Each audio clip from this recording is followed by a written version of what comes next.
अध्याय 5 कर्मयोग कृष्ण भावना भावित कर्म। अर्जुन ने कहा, हे कृष्ण, पहले आप मुझसे कर्म त्यागने के लिए कहते हैं और फिर भक्ति पूर्वक कर्म करने का आदेश देते हैं। क्या आप अब कृपा करके निश्चित रूप से मुझे बताएंगे कि इन दोनों में से कौन अधिक लाभप्रद है?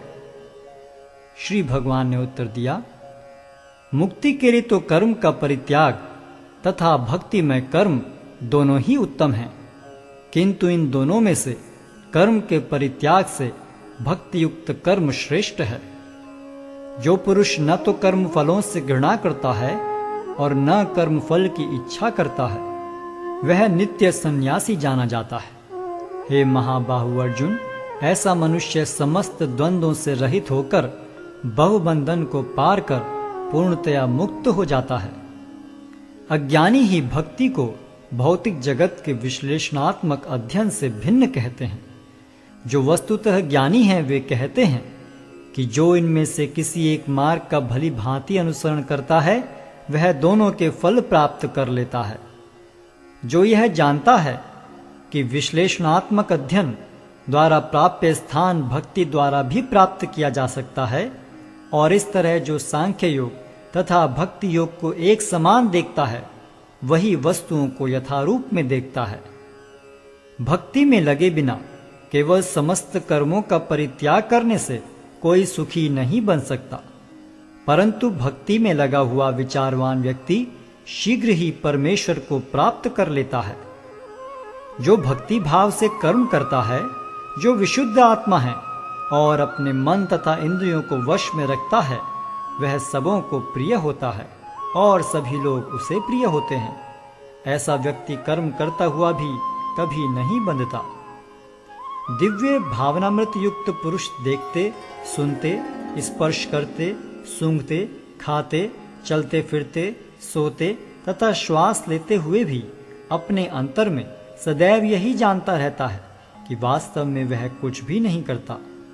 बोलते, त्यागते, ग्रहण करते या आंखें खोलते बंद करते हुए भी वह यह जानता रहता है कि भौतिक इंद्रियां अपने अपने विषयों में प्रवृत्त हैं और वह इन सब से पृथक है। जो व्यक्ति कर्म फलों को परमेश्वर को समर्पित करके आसक्ति रहित होकर अपना कर्म करता है, वह पाप कर्मों से उसी प्रकार अप्रभावित रहता है जिस प्रकार कमल पत्र जल से अस्पृश रहता है। योगी जन आसक्ति रहित होकर शरीर, मन, बुद्धि तथा इंद्रियों के द्वारा भी केवल शुद्धि के लिए कर्म करते हैं। निश्चल भक्त शुद्ध शांति प्राप्त करता है, क्योंकि वह समस्त कर्मफल मुझे अर्पित कर देता है। किंतु जो व्यक्ति भगवान से युक्त नहीं है और जो अपने श्रम का फल कामी है, वह बंध जाता है। जब देहधारी जीवात्मा अपनी प्रकृति को वश में कर लेता है और मन से समस्त कर्मों का परित्याग कर देता है, तब वह 9 द्वारों वाले नगर में बिना कुछ किए कराए सुखपूर्वक रहता है। शरीर रूपी नगर का स्वामी देहधारी जीवात्मा न तो कर्म का सृजन करता है, न लोगों को कर्म करने के लिए प्रेरित करता है, न ही कर्म फल की रचना करता है। यह सब तो प्रकृति के गुणों द्वारा ही किया जाता है।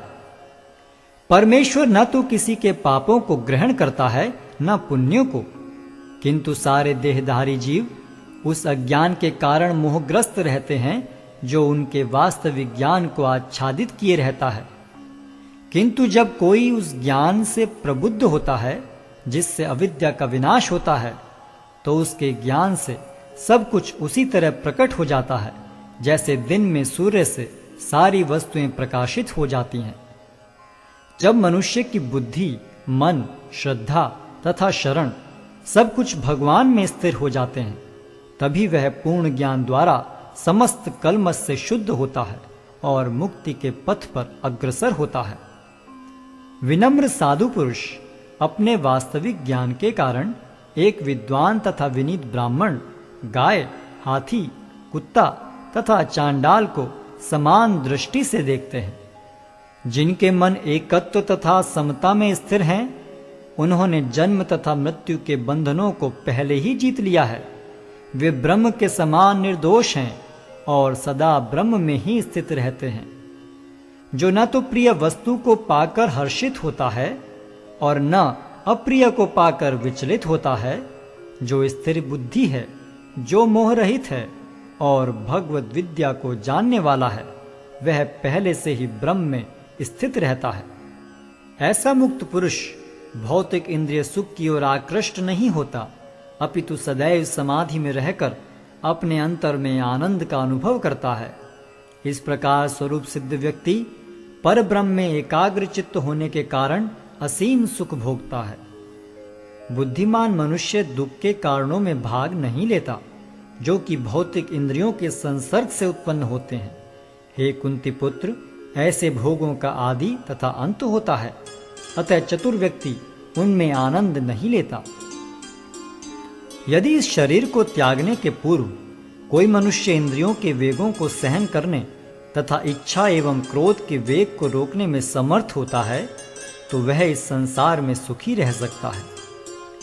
जो अंतःकरण में सुख का अनुभव करता है, जो कर्मठ है और अंतःकरण में ही रमण करता है तथा जिसका लक्ष्य अंतर्मुखी होता है, वह सचमुच पूर्ण योगी है। वह पर ब्रह्म में मुक्ति पाता है और अंततोगत्वा ब्रह्म को प्राप्त होता है। जो लोग संशय से उत्पन्न होने वाले द्वैत से परे हैं, जिनके मन आत्म साक्षात्कार में रत हैं, जो समस्त जीवों के कल्याण कार्य करने में सदैव व्यस्त रहते हैं और जो समस्त पापों से रहित हैं, वे ब्रह्म निर्वाण को प्राप्त होते हैं। जो क्रोध तथा समस्त भौतिक इच्छाओं से रहित हैं, जो स्वरूप सिद्ध आत्म संयमी हैं और संसिद्धि के लिए निरंतर प्रयास करते हैं, उनकी मुक्ति निकट भविष्य में सुनिश्चित है। समस्त इंद्रिय विषयों को बाहर करके, दृष्टि को भौहों के मध्य में केंद्रित करके, प्राण तथा पान वायु को नथुनों के भीतर रोककर और इस तरह मन, इंद्रियों तथा बुद्धि को वश में करके जो मोक्ष को लक्ष्य बनाता है, वह योगी इच्छा, भय तथा क्रोध से रहित हो जाता है। जो निरंतर इस अवस्था में रहता है, वह अवश्य ही मुक्त है। मुझे समस्त यज्ञों तथा तपस्याओं का परम भोक्ता, समस्त लोकों तथा देवताओं का परमेश्वर एवं समस्त जीवों का उपकारी एवं हितैषी जानकर मेरे भावनामृत से पूर्ण पुरुष भौतिक दुखों से शांति लाभ करता है।